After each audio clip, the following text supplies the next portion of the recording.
Convite especial.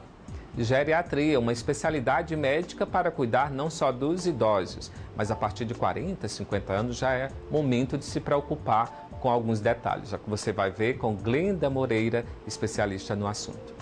Gente, a geriatria é um ramo da medicina. Na verdade, é um ramo da medicina que fala sobre envelhecimento, que trabalha o envelhecimento, desde o processo do envelhecimento fisiológico, natural, até suas doenças, que a gente chama de senilidade. Então, ela abrange todo um processo de pessoas que têm uma heterogeneidade muito grande. Pessoas que aos 60 estão ativas e pode ser que aos 60 não estejam. Então, por isso é bem complexo. Quem está vivo está envelhecendo todos os dias. Então, quem já é idoso, que ainda é dito acima de 60 anos, mesmo assim, mesmo nunca tendo feito nada a favor da sua saúde, o que é que vale hoje? Alimentação saudável, fracionada a cada 3 horas, rica em alimentos que não tenham gordura e sal, a ausência do tabagismo, né? A cessação de tabagismo, não fumo, tudo bem, mas se fumo, cessar o tabagismo, o uso de medidas de atividade física regular. Ah, nunca fiz ginástica, vale. Mesmo que eu comece aos 60, aos 70, eu readquiro capacidade funcional que vai me aproximar das pessoas mais rígidas na minha faixa etária. Além de alimentação, atividade física, ter um segmento regular com o seu profissional médico, de preferência um geriatra, ou os clínicos que hoje em dia estão sendo formados cada vez mais com capacitação para atendimento de envelhecidos. Fora isso, gente, evitar o uso de álcool, drogas, e vida ativa cerebral. Mais do que tudo, o que é que o cérebro pede? Ele não pede só estímulos do tipo exercícios, mas ele pede investimento no social, na capacidade de ter pessoas, afetos, bom humor. Parece até um pouco simples isso, mas todos os estudos mostram que quem tem uma reserva de amigos, de capacidade de socialização, de espiritualidade, envelhece muito melhor, apesar das outras mazelas que o envelhecimento pode trazer, tá? E claro, tem um segmento médico adequado. A nossa expectativa de vida hoje ao nascer, e aí eu acho que é uma coisa importante que a gente faça a diferença, se alguém nasce hoje no Brasil, tá? Homem ou mulher, em média vai viver 73 anos, 75. Nascendo hoje, expectativa de vida ao nascer. Mas se hoje eu tenho 60, eu tenho uma expectativa de vida de chegar aos 84. Então, essa diferença, eu tenho a expectativa de vida ao nascer, mas a expectativa de vida ao chegar lá. Então, a realidade que eu gosto mais de divulgar é, olha, eu tenho 80 anos, e aí? Olha, se preocupe com os próximos 10. E estatisticamente, então, conheço pessoas que aos 70, não, acabou minha vida. Necessariamente não. Estatisticamente, você chegou aos 70, mas quando você nasceu, vamos dizer que quem tem 70 anos hoje, nasceu em 1960, 50, 40. Fato.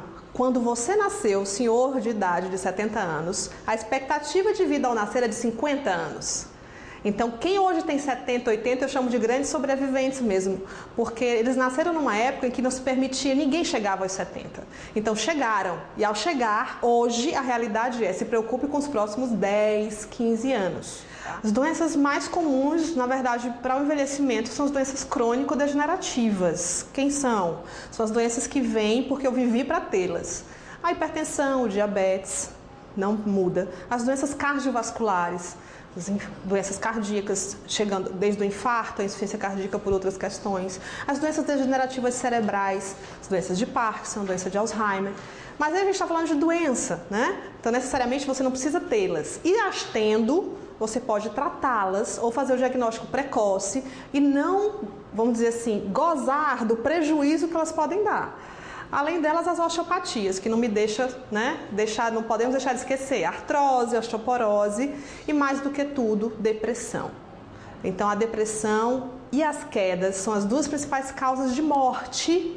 Vejam bem como pode, mas depressão e queda vão levar a uma população inteira morrendo precocemente, porque não são tratadas ou prevenidas. Acho que hoje, aos 40 anos, pessoas aos 50, já devem começar a se preocupar com os cuidados do envelhecimento, tá?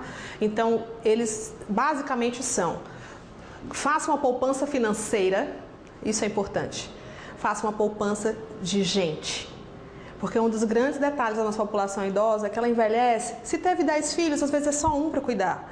Então comece a repor ou a poupar gente, afeto, porque uma das grandes dificuldades nossas depois é o isolamento social. Então isso é uma questão importante. Bote também essa questão da alimentação. Então a gente cresceu num país onde comer é gordura e sal, massa, mas não precisa. Isso foi na época da lavoura, se eu fui um lavrador que gastei aquilo na enxada, mas hoje eu não gasto mais. Então a gente hoje tem um jeito de viver muito mais cômodo, as coisas são mais fáceis, eu não preciso caminhar quilômetros para gastar aquela energia que eu consumi. Então tudo hoje que eu como a mais de gordura e sal fica, e por isso a gente está vivendo a epidemia do infarto, do derrame, né, que é o AVC. Então, cuidado, nada de gordura, nada de fritura, sal para quê? Então, vamos mudar esse processo, né? Isso é muito importante e vale a pena sempre, mesmo que eu tenha 60, 70 ou 80. Isso não quer dizer que você não tenha o prazer de comer alguma coisa diferente em uma vez ou outra. Outro aspecto, além da alimentação, é a atividade física. O sedentarismo é a morte para o nosso músculo. Se morre músculo, morre a capacidade de eu andar sozinho, de eu dar conta da minha vida sozinho.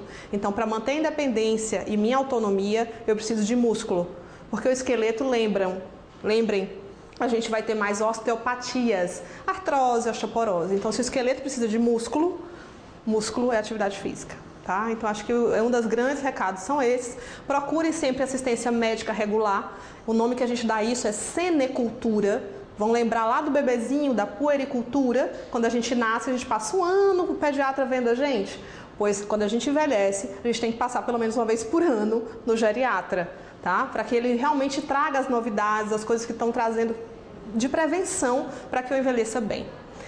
E reforço o recado. Poupem gente, poupem afeto, porque um dos grandes mazelas é a gente realmente ficar muito só quando a gente envelhece.